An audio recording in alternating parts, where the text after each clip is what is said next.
Today we're going to remove the water restrictors in an ALDI kitchen sink mixer. So the tools we will need is the tool that came with the sink mixer, a flathead screwdriver, a hex screwdriver, in this case 6mm, a wrench. We need that kind of thin, very thin there to do one of the bits, and yeah, so you can get normal pliers, but we really want that real thin kind of bit there. A long pokey thing, it can be anything, but I'm using a Phillips head long screwdriver, and some plumber's tape and some muscle. So you can do this whether the unit is installed or basically in this case uninstalled. So you're going to use firstly the tool that came with the device, and if I can do it, I'm showing on the camera, you're going to stick it in there, and then you just kind of turn it to the left slowly, or conversely you could possibly use a screwdriver on each of the 4 bits alone. That's even possible, but you're going to come in there, and then if there's an O-ring, but mine's staying there, but anyway, you have an O-ring there, and normally this mesh thing is sitting right down in there. Of course, you just flip that out, remove that. Now to get this thing, you have to firstly push that out from the bottom, and this is normally stuck in there. Now what we want to do is we're going to get a screwdriver that's small enough, can fit into these little cracks there, and what we're doing is we're just pushing on this little, on the flat bit here, and just levering it up until it pops out like so, and then we just reassemble it, just put it back in again, push it back down. Now if you have the O-ring, but the O-ring is kind of stuck in there at the moment, so I'm not going to screw around with it, and just put it back on, twist it back in again,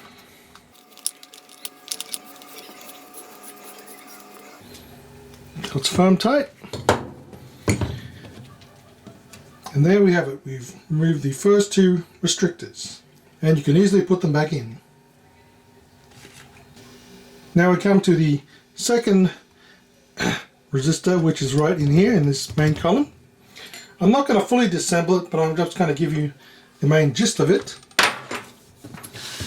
So first, in the top part, this rubber piece that you see, that's not connected and it's not any viable stuff. What it's doing is protecting just another one of these kind of cables here, except it's double-ended, and one end has a swivel option. So this option has a swivel, and this one's kind of fixed there, so it's fixed and crimped, whereas that one is got a swivel option. That's why we're going to later need one of these spanners to go in there and then undo it. But we're going to do this. Now this top piece is actually 2 pieces, so you can actually twist using your strength to take that off if you wish. So, but we just wanted to take this whole unit off as a whole. So you're going to undo this. Don't worry, it's not really watertight. It's mostly superficial. So what you're going to do, if I can get this on camera, is you're going to pull it back like so, and then you can see the first bit there. Now if you can get your hands in there, and then you can just twist it off, but I already done some plumber's tape on it, so I'm not going to do it. But then this whole piece comes off, this top piece, and then you can slide the tube and its kind of locking mechanism off. Just stick that on there. And then you get to see basically what this is inside, which is just one of these. And that's when you're going to get your spanner. You're going to go in there and undo that, like so, and that'll take off that bit. Now then you have this bit it swivels on top. You just leave it there, it doesn't really do that much. So you're just left with basically this whole component that's left. And what you'll find inside there, that it has a hex screw. So you may look at this and going, there's not much kind of room in there, but yep, trust me, it'll fit like that. And then you've got to hold on really tight like this, and then do it to the left to take it off. And what you'll do, you unscrew this bit from here. So then you have two pieces, this bit and this bit.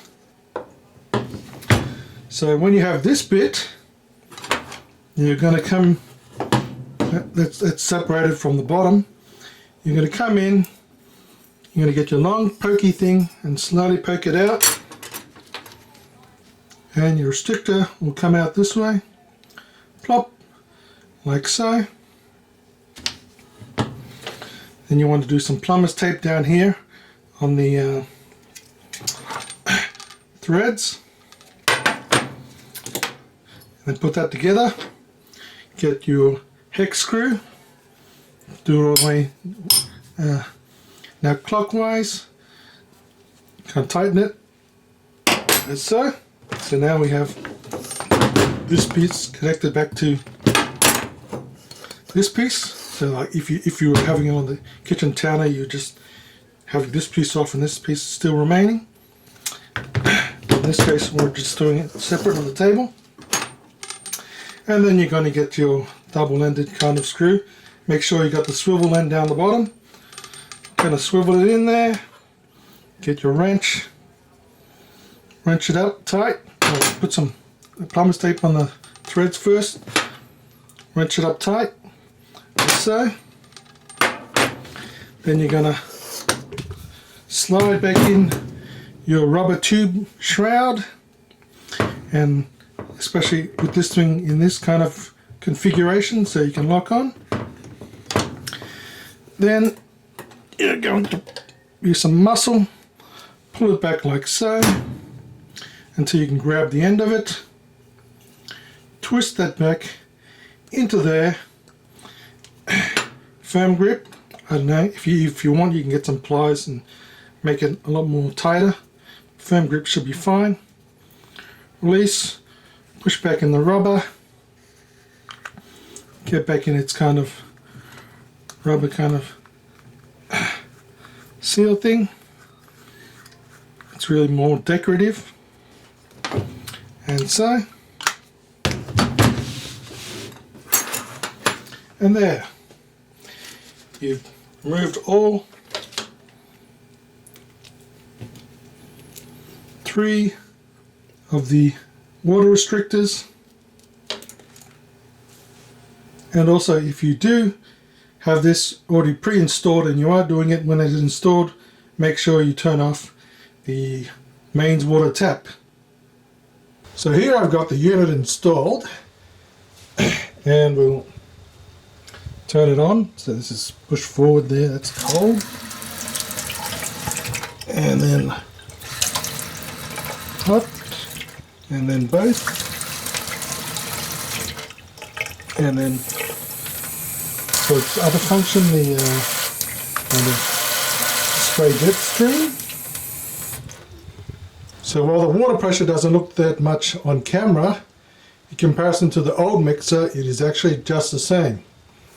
So on actually installing the unit, I would actually do the main top and then do the cold water.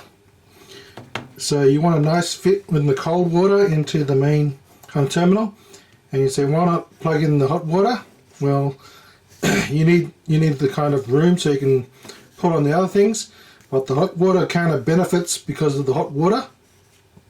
So of course, you know, hot water, it heats up, it expands the rubber, and it also expands the metal, and then when in the cooling down process, it'll eventually acclimate to that, whereas you don't get that in the cold water. So you need the tightest fit as you can get with the cold water first. So that's why I put the main unit, the cold water, then put the kind of stainless steel and its O-ring, and then the bottom case thing, and then I would feed that through the actual kitchen sink, and then you would apply the kind of plastic topper bit, and then next to it is the rubber seal, then the metal seal, and then you twist that all up so you make that nice and tight, cramped in there. And once that's all in, then you can slide in and then put the hot water. So also remember to put like plumber's tape on the cold water, and I also put plumber's tape. You don't have to do it, but I do it. Plumber's tape on the cold water and the hot water. Don't really need it on this top kind of seal, as it doesn't really thing else, because this kind of O-ring is supposed to seal it. So if that doesn't O-ring, then you have to do some external kind of sealant for it. Apart from that, and put that in, and then you connect these up to the water connectors on it's on your wall, and basically you should have installed the system. So if you install it on this side kind of angle, instead of normally it would probably be in the front, but I did that so I could have more room, and it's quite a small sink, so I have more room in the moving so it wouldn't bump into these the levers. But I would suggest that you get a longer cold water kind of pipe, as if you can see in there, the bend in it is quite sharp, and having a longer one would give you more kind of freedom in that. So I'm going to have to watch that a little bit later on, but the hot water seems fine. And if you just want some extra protection like I have, you put in some laundry type of kind of washer kind of extension things there. Now if you need to fix the connections because they are leaking, I would suggest you turn off the mains pressure and then tighten, or disassemble it and then apply some more plumbing tape, more liberal type of plumbing tape, and then retighten, because you don't want to tighten the when it's under water pressure. Just like if you use your garden hose, you don't fix the garden hose on the end while you have the water running. You turn it off at the tap, you release the pressure, water pressure, and then you fix the kind of head, the hose of it. You tighten it, or and you apply some plumber's tape or whatever to make it a better fit, and then you apply the hydrous, and then you try the turn on the water back again, because once you have the water pressure on it, it is very hard to, just like if you have water pressure and you're trying to seal something, then putting more like tightening is not going to fully compress it. So if you release the pressure and then you tighten it, and then the water pressure, you turn it back on like that, and that's why you want to do it like so. And also after you've installed it, I would kind of suggest you either put like a little tray or something, and you put some kind of paper or some